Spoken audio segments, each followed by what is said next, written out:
केतन मसौढ़ी हिंदी शिक्षक विजय कुमार के वर्ग में छठी कक्षा के सभी विद्यार्थियों का स्वागत है। छात्रों, आज मैं मधुलिका पुस्तक में संकलित हिरोशिमा की पीड़ा शीर्षक पाठ की व्याख्या करने जा रहा हूँ। हिरोशिमा की पीड़ा पाठ का मुख्य उद्देश्य क्या है, सबसे पहले हम लोग ये देखते हैं। पहला है मानवतावादी दृष्टिकोण, दूसरा संवेदना, तीसरा करुणा और चौथा है विज्ञान के सदुपयोग पर बल। ये इस पाठ के मुख्य उद्देश्य हैं। तो देखेंगे किस तरह से यहाँ करुणा और संवेदना का भाव प्रकट हुआ है। अब हम लोग पाठ प्रवेश करते हैं। किसी एक देश में हुआ नरसंहार समस्त मानव जाति की चेतना झंझोर सकता है। मतलब कहीं किसी एक देश पर यदि नरसंहार हुआ तो उसका प्रभाव संपूर्ण मानव जाति पर पड़ता है और वह घटना संपूर्ण मानव जाति की चेतना को झकझोर देता है। तो ऐसी स्थिति में हमारा उत्तरदायित्व क्या होता है, हमारी जिम्मेवारी क्या होती है, यह जानने के लिए हिरोशिमा की पीड़ा शीर्षक कविता का अध्ययन हम लोग करते हैं।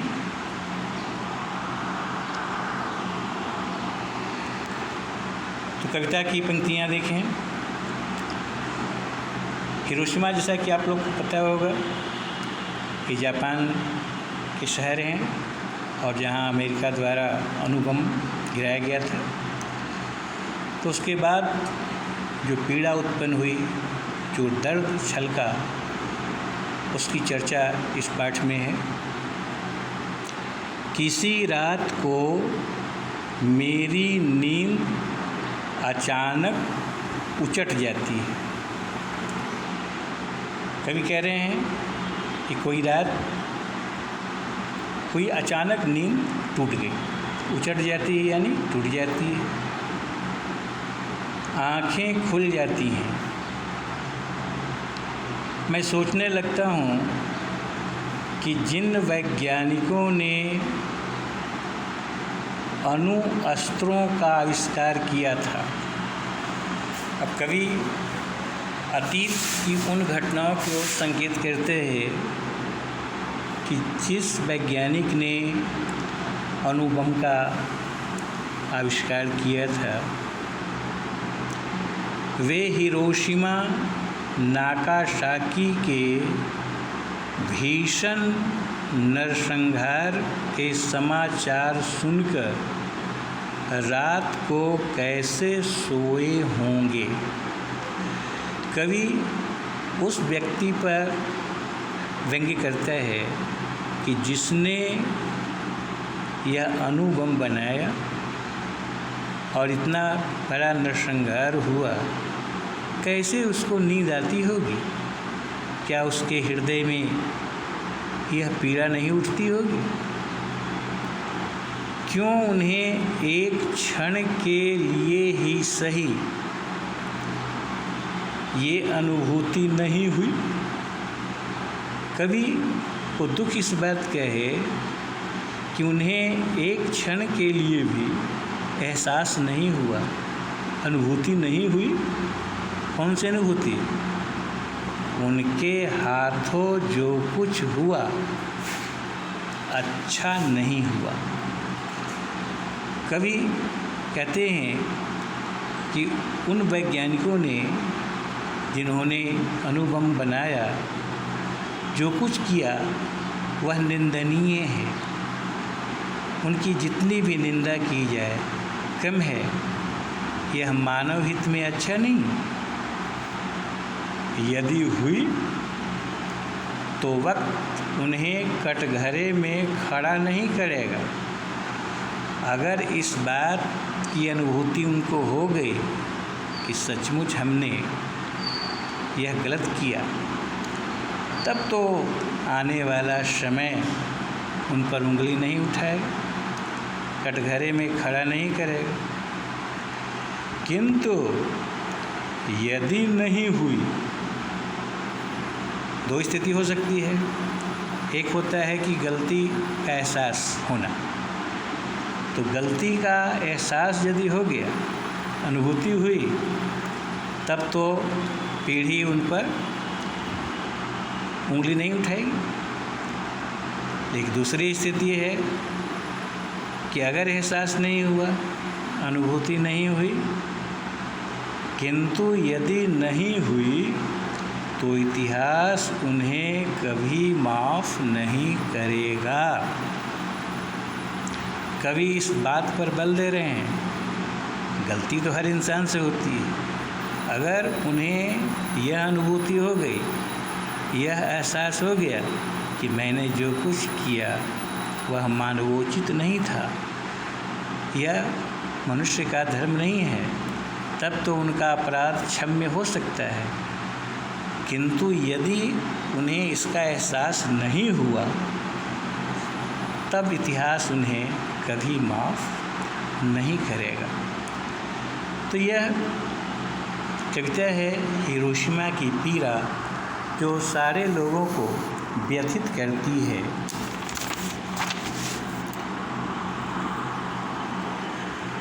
तो बच्चों, अब हम लोग इस कविता के जो रचयिता हैं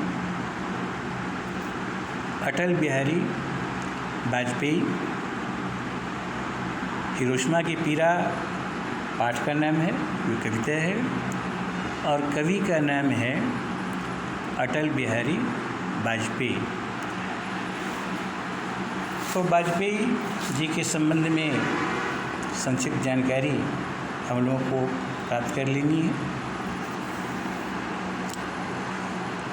भूतपूर्व प्रधानमंत्री अटल बिहारी वाजपेयी जी का जन्म 25 सितंबर 1924 को हुआ था। वाजपेयी जी यानी अटल बिहारी वाजपेयी राष्ट्रभाषा हिंदी के प्रबल समर्थक रहे हैं। हिंदी के प्रति उनके मन में सहानुभूति का भाव था और हिंदी में दिलचस्पी थी। हिंदी के वे प्रबल समर्थकों में एक थे। राजनीति में अपनी स्वच्छ छवि के कारण उनको अजात शत्रु कहा जाता है। ये राजनेता तो थे ही, साथ ही साथ कवि एवं पत्रकार के रूप में भी जाने जाते हैं। तो राजनेता के साथ साथ एक कवि के रूप में भी चर्चित रहे। पत्रकारिता के क्षेत्र में भी इनका महत्वपूर्ण स्थान रहा। ये कुशल वक्ता भी हैं। ये पहले विदेश मंत्री थे जिन्होंने संयुक्त राष्ट्र संघ में हिंदी में भाषण दिया। इसके पहले विदेश मंत्री जाते थे तो हिंदी में भाषण नहीं देते थे, लेकिन ये पहले विदेश मंत्री थे। कौन? अटल बिहारी वाजपेयी, जिन्होंने संयुक्त राष्ट्र संघ में हिंदी में भाषण दिया और इससे भारत का गौरव बहुत बढ़ा। उन्होंने भारत का गौरव बढ़ाया था। सन 1942 में जब भारत छोड़ो आंदोलन शुरू हुआ, क्विट इंडिया मूवमेंट, तो भारत छोड़ो आंदोलन के तहत जेल भी गए, जेल की यात्रा की। अपने राष्ट्र, धर्म, 5 जन्य, चेतना, दैनिक स्वदेश तथा वीर अर्जुन का संपादन किया। एक संपादक की भूमिका में भी बहुत चर्चित रहे। ये जो रचनाएं हैं, राष्ट्र धर्म, 5 जन्य, चेतना, दैनिक स्वदेश तथा वीर अर्जुन, इन सब पत्रिकाओं का संपादन किया। इन्होंने बहुत सी पुस्तकें लिखी, जिनमें इनके द्वारा दिए गए लोकसभा में भाषणों का संग्रह, लोकसभा में अटल जी,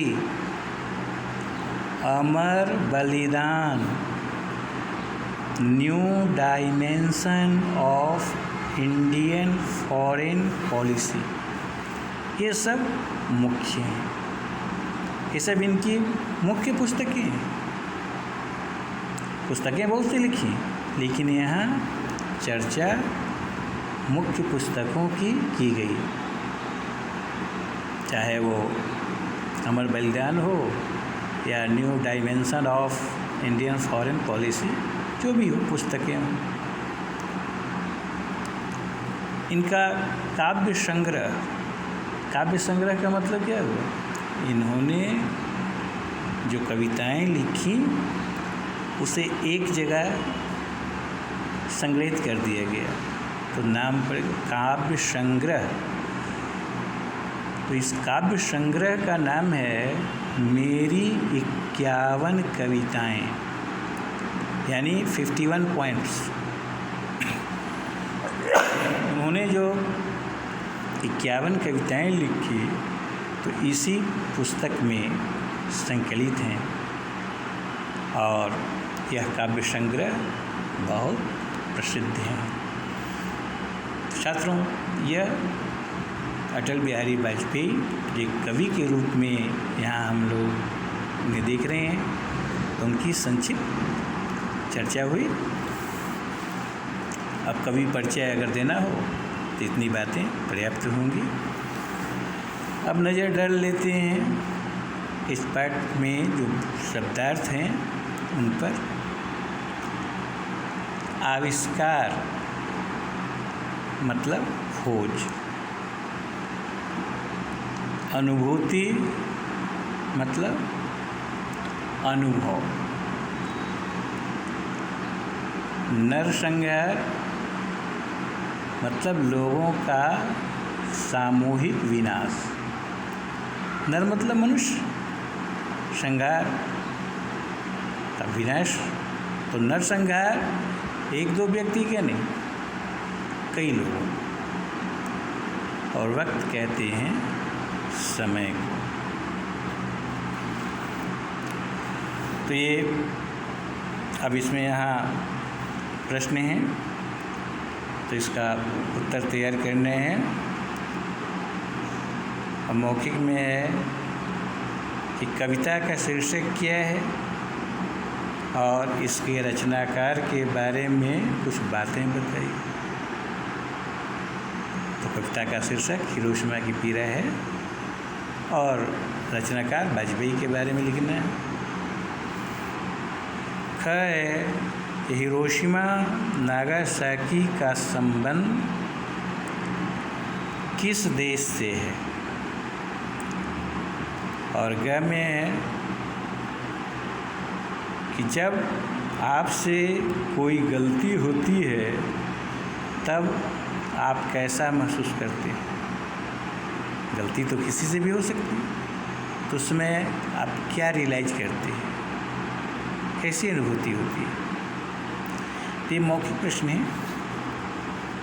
अब लिखित प्रश्न की बारी है, तो इसमें काव्यांश पढ़कर सही विकल्प चुनिए।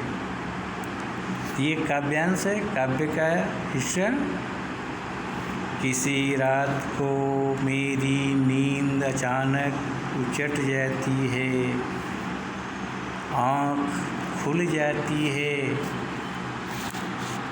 मैं सोचने लगता हूँ कि जिन वैज्ञानिकों ने अणुअस्त्रों का आविष्कार किया था, वे हिरोशिमा नागासाकी के भीषण नरसंहार के समाचार सुनकर रात को कैसे सोए होंगे। अब ये जो काव्यांश है, इसी के आधार पर